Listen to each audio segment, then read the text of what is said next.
¿Cómo están ustedes, estimados televidentes? Nos volvemos a reencontrar por las pantallas de Telecanal, nuestro canal de la región del Maule, de la ciudad de Talca. Fíjense que una imagen negativa, una sorpresa negativa, me causó la reacción del ministro París de Salud la semana pasada frente a una simple consulta que le hizo un periodista que cubre noticias del COVID-19 en la cadena nacional de los días en que el ministro da las cifras, acerca de cómo identificar a los profesores que se van a vacunar, quería saber el periodista. Y en una respuesta que a mí me pareció absolutamente fuera de toda lógica de diplomacia, más bien altanera, clasista y ofensiva en mi concepto, lo tildó prácticamente de ignorante por no saber la situación de los profesores. Porque la pregunta decía cómo identificar a los profesores cuando se iban a identificar. Lo que no se dio cuenta el ministro, que también su respuesta fue absolutamente de ignorancia, por cuanto la cantidad de profesores que estamos en el colegio de profesores es mínima en relación a la cantidad de maestros que hay en Chile. Por lo tanto, no todos tenemos la identificación respectiva para tal efecto. Por lo tanto, fue de mal gusto, fue arbitrario, clasista, absolutamente altanero con un periodista. A mí me extraña que el Colegio de Periodistas no haya reaccionado con prontitud ante esta infamia. Por otra parte, ya en el tema que a mí me interesa, que es el magisterio en esta oportunidad, el senador Moreira, inefable senador Moreira, manifestó que muchos profesores han estado de vacaciones durante todo el año. Una falta de respeto enorme que se suma a la torpeza verbal del ministro de Economía, Palacios, quien de modo similar a un patrón de fondo frente a sus inquilinos, de manera clasista y respetuosa, torpe, señaló, comillas, en el caso de los profesores llama la atención que busquen por todas formas no trabajar. Es un caso único en el mundo, dijo, y yo diría que de estudio, cierre de comillas. Una carajada. Y el que hace carajadas es un carajo. Falta de respeto de este ministro que no tiene idea cómo es el trabajo docente. Su ignorancia a mí me parece que raya en lo increíble. Desconoce en su ignorancia que los profesores instalamos algo que no existía en Chile, un sistema de enseñanza desde el hogar, a teledistancia, telemático, sin tecnologías, sin conocimiento, sin que el Estado ni los municipios nos entregaran las herramientas y el sustento económico para costear el Internet, para costear la compra de equipos que permitieran este contacto de clases con los alumnos. Transformaron sus casas en aulas.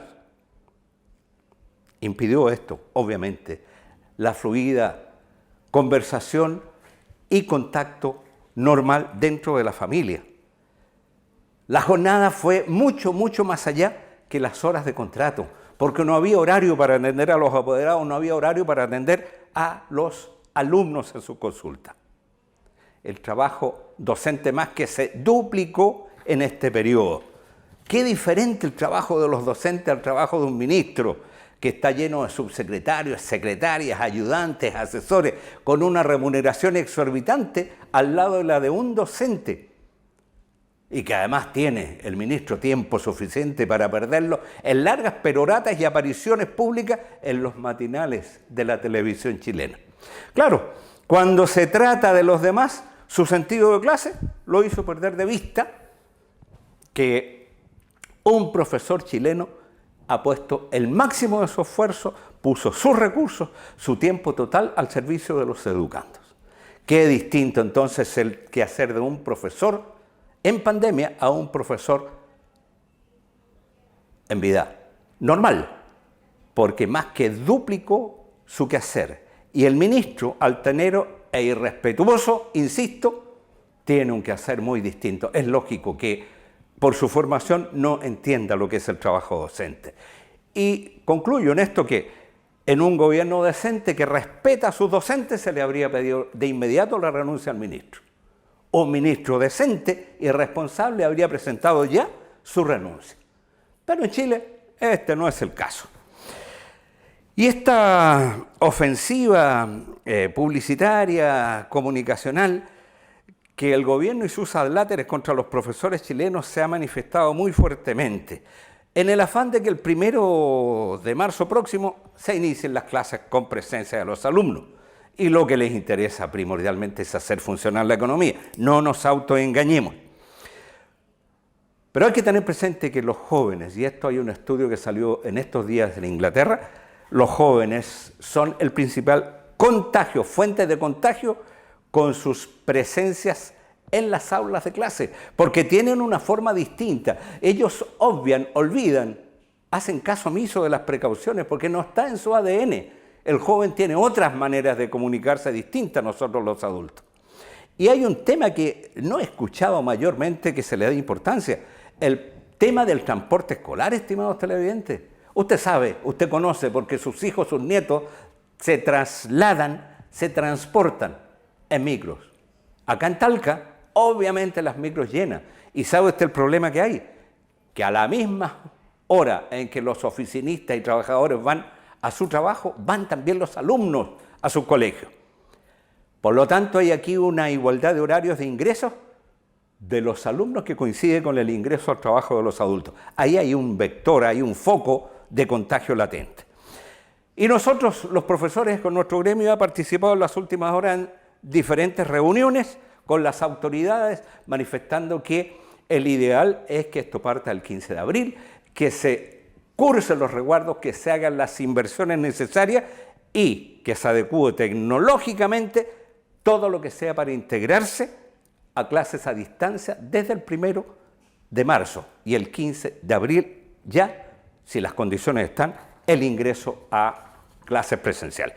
¿Qué pasa en Talca? En Talca, la secretaria general regional de los profesores, Melania Moya Plaza, indicó que se ha formado y ha participado el colegio en una mesa de trabajo con el alcalde, con el CRM de Transporte y con dirigentes gremiales. Se trató el tema de la movilización pública, el tema de las vacunas para los docentes y los trabajadores de educación, constatando que sí existen avances. Por otra parte, Melania Moya señaló que se mantuvo también reunión con el alcalde, con el presidente de la Comisión de Educación, quien hoy día iba a tener una nueva reunión para ver cómo van los avances. El gremio rechaza los infundios, las infamias vertidas por estos personeros que yo al comienzo de esta intervención pública hice. Por último, cerró diciendo que los profesores hemos puesto todo nuestro potencial y nuestros recursos a disposición de la educación, por lo que no merecemos este trato irrespetuoso de autoridades cualquiera que sea. Es todo por hoy, estimados televidentes. Como cada jueves lo llamo, piense que nos hace muy bien. Por ejemplo, ¿ha notado usted que aparece un fuerte anticomunismo hoy día en los medios de comunicación y en la vocería de los partidos políticos? Es un tema al que le voy a dar vuelta en unos próximos, esta es mi opinión. Así que es todo por hoy, un gusto reencontrarme con ustedes, nos vemos la próxima semana, esta es mi opinión.